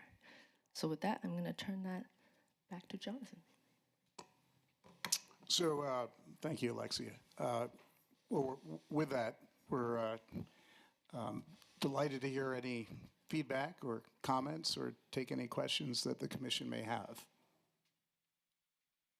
Great, thank you for the presentation. I'll just start by saying I think that the revisions that you've made are really great. It's very apparent you've taken our feedback into account, which is very much appreciated. I will turn it over to the commission for more specific questions or comments. Commissioner Stodel. Just really two basic questions. You talked about the color scheme of the building on the right, the new proposed building on the right. Will it match as much as you're legally allowed to do the sort of brick brownish color that's there at the north end or north and west end of the building? I'm not sure there's a legal limit of how much you can match unless the commission is giving us a specific direction, but I think that's the goal, the intention is to try to match it so they coordinate very closely with the building. I guess there is some rule that says you can't match the architecture. I was wondering if that carried over maybe to colors, but that's so that will help link the two buildings that are there. If I could just to underscore the point, I think we're aspiring to have it as aesthetically complementary without any confusion about where the historic property stops and the new building begins. And one that's kind of out of our jurisdiction, but I'll ask it anyway. Have you decided what kind of what will be the function of this new building? Will exhibits change in the primary building and move over there, or is this a conference area? Have you decided what you want to put inside the new one? We do have a pretty strong direction about how we would like to program the new space. Thank you. Commissioner Harper. Commissioner Harper, I have a question about the metal screening that you're proposing there. Is that going to be a Core 10, like a weathered Core 10 steel, or what's the plan for that? I believe so far we've not discussed a Corten steel as an option. It might be an aluminum material that has certain finish that can be close to the brick color. Looks like Commissioner Grimmer.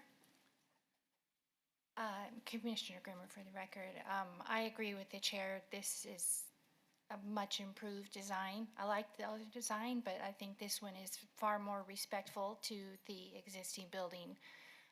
So this is, I'm really happy to see this. Also happy to know that you're avoiding the $5 million relocation of utilities.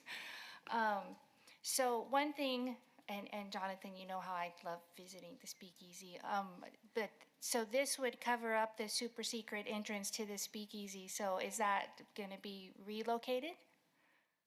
Yes. There will be a new super secret way to get down there. Do any of our commissioners on the phone have any questions or comments? None from me. Hearing, oh, thank you, Commissioner Purdue. I just have an observation I'd like to make. Are the mailboxes still in the post office? Yes. So we don't have all of them as they were left at the time that the post office closed, but there are still banks of post office boxes, and that will remain and still be a feature when you go into the lobby up the historic steps. When we moved here in 1942, my father was the forest ranger, and the forestry department's office was the top two windows on the left-hand side. So I frequented my father's office up there. In fact, once I threw an apple core out the window. He caught me, and I got in big trouble. But my mother would always go to the mailbox. It was 231. She had a key, and she would open the mailbox, remove the mail. My brothers worked in the back where the marquee was at Christmas time. So it's reminiscent to see that you're keeping the building intact, and I do like what you've designed. Commissioner, thank you for sharing that, Commissioner.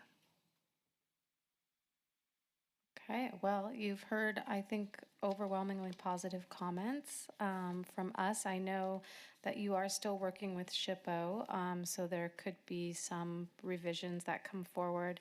I do appreciate you holding off on the certificate of appropriateness so that we are, when we do get to that review, that you've already gone through some of the other approvals that you'll need to go through. So we look forward to your next update and hope to be working on that approval soon. Thank you. Great, thank you. Okay, we are now on agenda item number 8.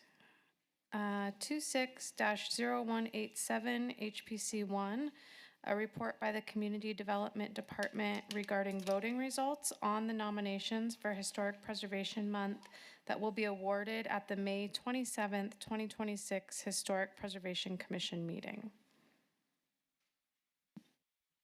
Seaburn, for the record, thank you so much. And so the final tally came in, and do we have a PowerPoint for this one?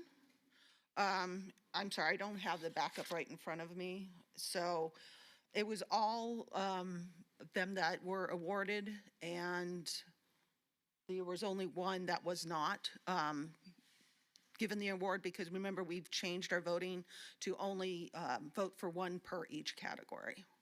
And so we are in the process of putting out letters or sending out letters to the award winners. And then, of course, those will be presented at our May meeting for Historic Preservation Month. Thank you. I believe there was actually two that we had to vote between two nominations. But it does look like we have the list in our backup. So just for the commission, has everybody been able to review the backup? Do we need to read those aloud, or does anybody have any questions on this? Okay, I'm seeing a nod to read them aloud.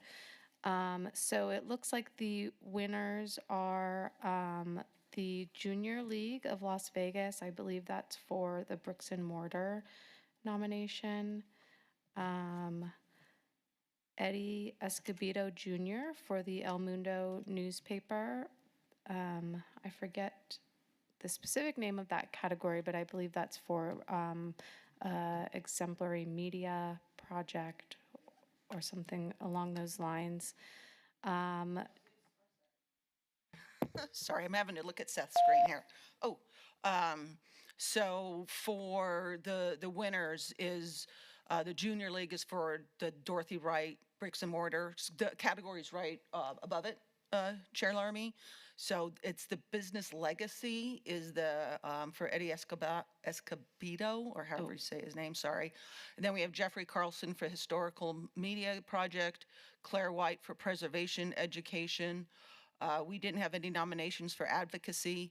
And then career achievement is Guy Rocha, again, sorry if I pronounced that incorrectly. And then for the Colleen Beck Archaeology, Paleontology, and Indigenous Ethnography, we did not have any submissions. Okay, great. Do we have any questions or comments from the commission? They all been told off for the record. Have they been notified, or they're hearing now for the first time? Well, we just finished the letters that will be sent out by the end of this week. Well, I guess that's tomorrow because that's the end of our week. Okay, great, thank you. Okay, well, just a quick reminder that, well, I guess this is a question. We're doing the lunch and award ceremony again? Yeah, that's on my update slide. Oh, that's on your update slide. Okay, well, I'll wait till that slide then. So I'll just say this, it was, we had a lot of really great nominations. It was difficult choosing between the few categories that had some competition. Made me almost wish that we hadn't have changed our rules to voting for one, but certainly we can revisit those nominations in the future again. So thank you everyone for your nominations and for voting, and we'll look forward to our award ceremony next month. We will move on to item number 9, 26-0188 HPC1, discussion for possible action regarding approval of funding in the amount of $5,010 to COTS Environmental Consultants Incorporated to complete required revisions to the updated National Register of Historic Places nomination for the Las Vegas Old Mormon Fort located at 500 West Washington Avenue. Seabrant for the record. So at our last meeting, I did give everybody an update that there were some additional comments and information that were required by SHPO. I did speak with Commissioner Harper, who's our archaeologist specialist, as most of them were on the archaeology of the site, that the SHPO required more information. So I had the meeting with SHPO, National Park Service, and our CATS environmental, our consultants, as well as their archaeologist was on the call as well, as far as what changes needed to be made, and CATS submitted the proposal that says they can make all those changes in about 3 to 4 months, maybe shorter, for the cost of $5,010. So we just need, if the commission wishes to approve this, then we just need the HPC approval to I'll need to create a new contract for the consultants. Questions or comments? I'll make a motion to approve. Are others ready to accept a motion? Okay, we have a motion on the floor to approve the amount of $5,010 to complete the revisions to our Las Vegas Old Mormon Fort National Register nomination. All those in favor, please say aye. Aye. Aye. Commissioner Levine? I'm sorry, Chair Laramie, Commissioner Levine sent me a text. He had to drop off the call. Oh, okay, thank you. Any opposed? Great, that motion carries with the chair voting in favor. Just a quick question, still off of the record. Did we see any feedback from the keeper that we need to adjust future renominations? Was there any kind of a different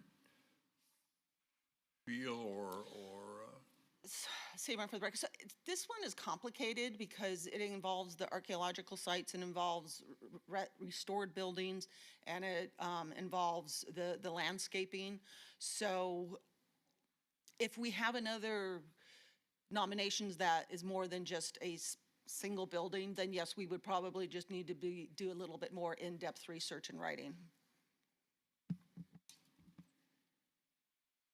Okay, item number 1026-0192, HPC 1, discussion regarding the National Alliance of Preservation Commissions,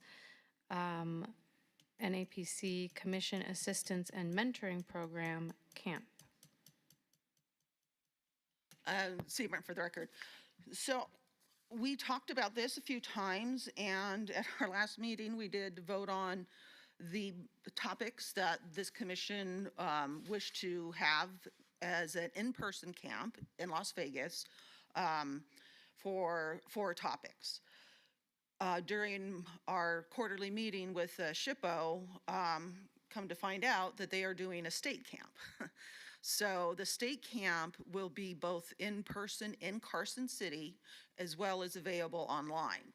Some of the topics this commission chose are also topics that are going to be at the state camp. So the discussion today is, does this commission still want to do the in-person Las Vegas meeting camp? Because I understand that it is easier for some commissioners to stay in the city. Do commissioners wish to go to Carson City? SHPO did say that there are reimbursement grants for this if anybody does choose to travel to Carson City for it. It would be a 2-day event. 1 day would be going over, and on the slide here, these are the topics that SHPO would be covering. And there would be a 2nd day of tours of historic sites in the Carson City in the area. So where we overlap is this commission requested legal basics, which is going to be offered at the state camp, as well as the community engagement and building community support. That's also another one that this commission chose. So we do have the other ones that are being offered by the state with the standards and guidelines, meeting procedures, design review, and preservation planning, how to prepare a preservation plan.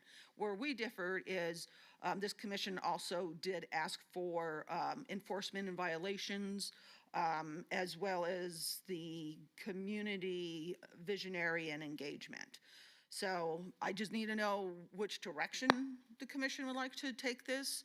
If nobody wants to go to the Carson City, we hope people would, or if you are okay with attending virtually online for the Carson City camp, or continue doing, changing what we want for the Las Vegas in-person camp, if people are gonna be going to both of them, because we don't wanna overlap. It's just, I need to get your feedback to understand what direction we're gonna go. Okay, thank you. Questions and comments? Commissioner Cosgrove, so if we overlap with SHPO, is it then free for us? Well, if let's say if we did it online, so if we did it virtually, would we have to help them pay for it, or is it just something? It would, if we decided we are not going to do the one in Las Vegas, and I'm not saying that's where we're going, I'm just saying if that's the decision that is made, then correct, we would not spend any HPC money. SHPO would cover everything. Okay, thank you. Or again, we could choose different topics as well, and then we'd have to, come back around and find out what everybody does want to do. Commissioner Grimmer? So one of the options with the Las Vegas one, I think we had decided on 4 topics, right? But we could also do just maybe a half day and do 2 topics. We could do that as well. My only concern with that is if anybody is unable to travel to Carson City or is unable to participate virtually, we want to make sure that everybody has the opportunity to attend the courses that they want to attend.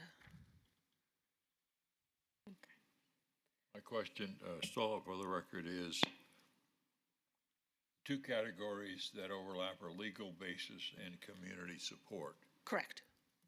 It would seem to be that all the questions that are going to take place at our meeting in Las Vegas are going to be Las Vegas, Southern Nevada focused rather than a statewide focus. So to me, there is no real overlap in those categories. And the second part of that is, even if I attend both sessions, I think it's beneficial to attend both sessions, any session that is available. This is going to be online and the statewide. That's going to be great. Ours is going to be in person, so we'll be focused on Southern Nevada and Las Vegas, and community support is going to be different statewide than it is in Southern Nevada.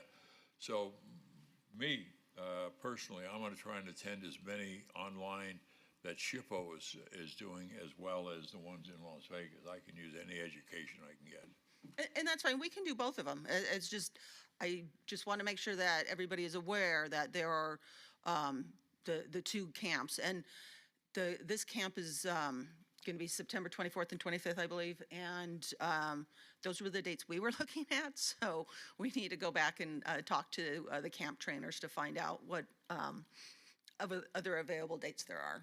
And the members of the HPC may not be able to attend all four of our sessions here. Mm-hmm. They're not required to attend. I mean, if there's one in the morning or one in the afternoon, or they have a business responsibility, they can come and go, right? Correct, yes.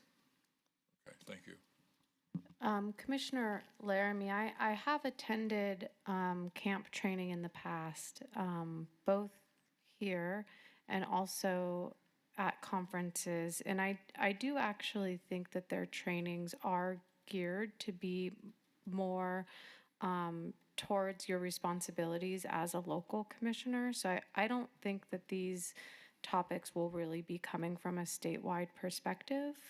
I think that's one thing that we can clarify with the camp instructors, is how much overlap in content there would be. So that could help us, make a decision that if we do want to do both, potentially picking different topics if there will be a lot of overlap. Because my feeling is there likely would be, just based on what I've attended in the past. But that said, it sounds like our decision at this juncture really is to decide if we want to do both or just attend the SHPO-sponsored camp training. Correct, and Seymour, for the record, this is just a report. It's not an action item. So if everybody wants to still do the in-person Las Vegas camp, that's fine. We'll move forward with that, and then I'll bring the SHPO item to a future meeting as far as to find out how many commissioners want to attend, because we will have to pay for it upfront with the HPC funds, because again, it would be a reimbursement grant, so we needed to keep that into consideration as well. I'm sorry, do we need to pay for the one in Carson City? No, not the one in Carson City, just the gotcha. one in Las Vegas. I mean, well, we do have to pay initially for travel to get there. But if we just wanted to do it online, Oh, if doing it online, right. I mean, the only thing that we would need money for is the travel and the accommodations. oh, okay. And that's something that SHPO is able to reimburse us for. I think Commissioner Harper, did you have a question or comment? Okay. So in order to move forward, then, Diane, do you want to send out an email or like a poll to find out how many folks would be interested in the statewide camp? Because it sounds like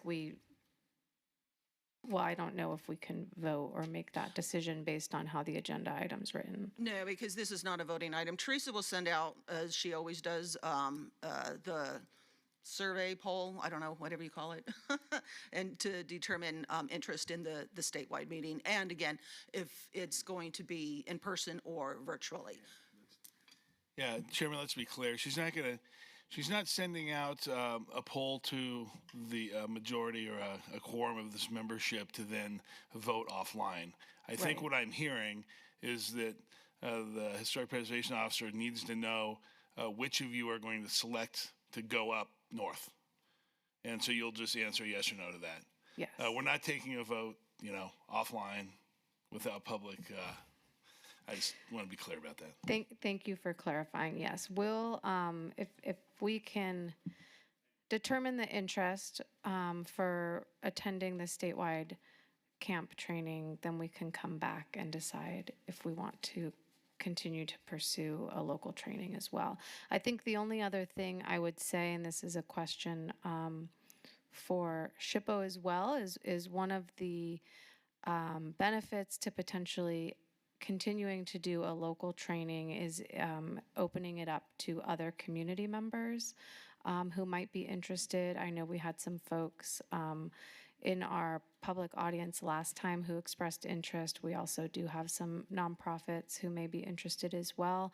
I don't know if that opportunity is available for them to either travel or attend virtually for through SHPO, so that would be another question too. Okay. Any other questions or comments?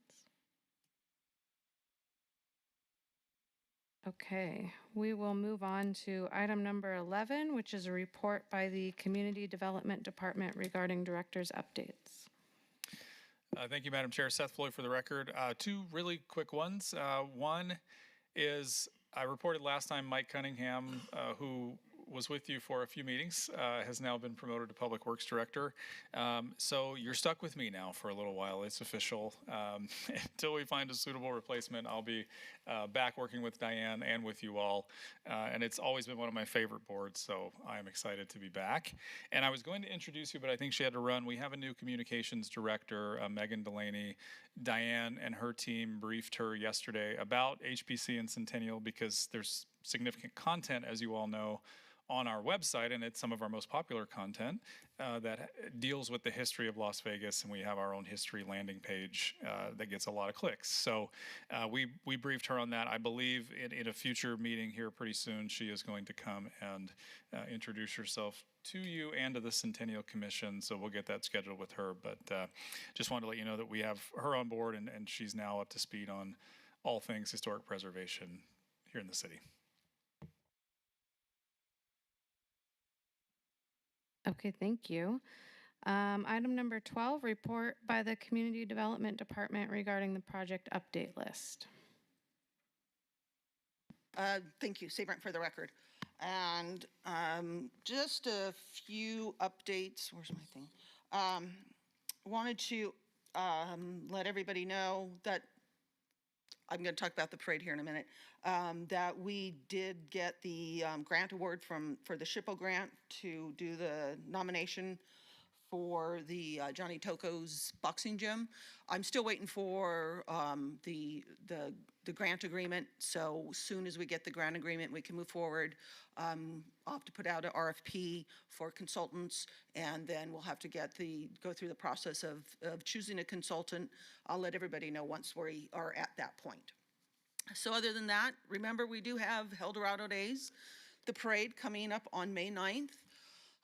Hopefully you can bring your friends and families and watch the parade.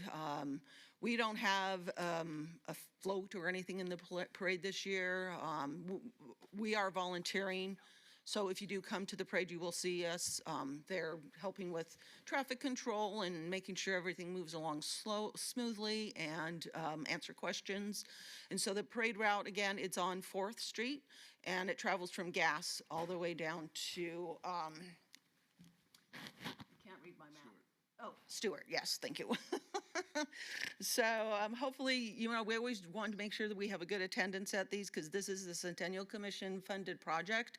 And we always like to see lots of people. And this is the biggest parade that they've had. There are over, I think, 130 floats, or not just floats, but entries, horses, people, cars, floats, etc. So it should be a really good parade, and I hope it's not as hot as it has been in the past. But there are extra shade shelters and stands to help people stay out of the hot sun. Our other update is our movie. This is another Centennial Commission funded project. One of our documentary series is now on the 1980s. Everybody should have received an invitation, some from Teresa. It is Saturday, May 16th, starting the reception at 6 p.m. at the Beverly Theater. The mayor is supposed to be in attendance, and she will be giving opening remarks for the movie. And we do hope everybody is able to attend, because we do like to see a large audience for these. And if you are unable to attend in person, of course, our KCLV TV does air it at the same time that we play at the live premiere. So you can always watch it on the city's YouTube site. And of course, they're always added to our website, so you can watch them at any time. The next one is our awards luncheon. So this is on our May 27th meeting. This is when we will be presenting the awards to the award recipients, and we will be having our annual luncheon. It's actually going to be here called the Then Cafe, which I think is just right across the hallway. And invitations have been sent to all past recipients to ensure that everybody is able to attend if they are able to. And I have nothing else, so happy to answer questions if there are any. It looks like Commissioner Stodall, do you have a question? Will the Centennial Commission, will they have a float? I see they're the sponsors of it to some degree. No, they don't have a float, but they're always invited to join the city council members to ride on the old fire truck, or if somebody wants to go. And even if anybody from this commission wants to be in the parade, we can just let me know as soon as possible so we can arrange for you to sit in a vehicle. But we don't have our own float either through HPC or Centennial. Thank you. Okay. Any other questions or comments from the commission? Okay, and again, I will just encourage everyone to attend our May Awards Luncheon. Did I see that was from 2 to 3? Seaborn for the record. So we always try and keep a very short agenda on May. Sometimes that's out of our control. If we get any submissions for certificate of appropriateness or grants. So it's scheduled to start at 1. So we try and have just an hour-long meeting from noon till 1, and then go over into the cafe. If we do run longer than 1, obviously we have to stay, but the other people that have already been given awards in the past would be able to start without us. Okay, great. So please do keep that in mind and reserve that on your calendar if possible. Moving on then to item number 13, 26-0189 HPC1, a report by the Community Development Department regarding historic and archaeological resources in local media. This is our list of recent article links that have come out. Does anybody have any comments or questions about those that were provided to us? Okay, well, as always, thank you for putting this great list together. It's always something on there that I didn't see, so we appreciate the effort there. Item number 14, discussion regarding topics for future agenda items. Comments made during this portion of the agenda by individual members shall refer solely to proposals for future agenda items, and any discussion shall be limited to whether or not such proposed items are within the purview of the commission, and or whether such proposed items shall be placed on a future agenda. No discussion regarding the substance of any such proposed topic shall occur, and no action shall be taken. Do we have any suggestions for future agenda items today? Commissioner Grimmer. Commissioner Grimmer, for the record, it probably goes without saying whether it's from the Dapper companies or maybe just part of the director's report to sort of keep us up to speed on what's happening with the new ideas for the Huntridge. I don't know if that's a separate agenda item or if it could just be part of the director's report. Okay, great. Yeah, we do have the quarterly updates that come from Mr. Dapper, but I do think if there's, a significant update in the interim, we could include those either in the director's report or as a separate agenda item. Thank you. Commissioner Stodall.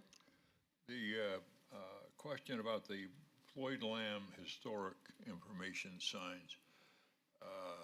I'm trying to determine what the action item would be, but I'd like to have an action item that would deal with reviewing the content, the accuracy of the existing signs, along with recommending any additional signs that need to be added for historic information for visitors to the park, and tied with that, whether or not any of the existing signs don't contain any really important information. Just a review of the existing signs, their accuracy, and a recommendation for any additional signs. Also like to understand who makes a decision about whether they're small, large, or extra large. And at the same time, I'd like the city to get a copy of what the state museum system, what their requirements are for signs ADA elements. These are very important documents for the public to really enjoy that important state or city facility. So I'm not sure what the action item would be, but I think we need to move forward on that and maybe present that information staff to the Centennial Commission as well, if the Centennial Commission is going to be a potential fund-supporting commission on this topic. It's kind of a mixture between HPC and the Centennial, but I'm sure staff will be able to work that out. Thank you. Any other suggestions from commissioners today? Okay, we will move on to item number 15, citizens' participation. Public comment during this portion of the agenda must be limited to matters within the jurisdiction of the commission. No subject may be acted upon by the commission unless that subject is on the agenda and is scheduled for action. If you wish to be heard, please come forward and give your name for the record. The amount of discussion on any single subject, as well as the amount of time any single speaker is allowed, may be limited. Do we have anybody from the public wishing to speak at this time? Okay, seeing no one, we are adjourned, and go Knights.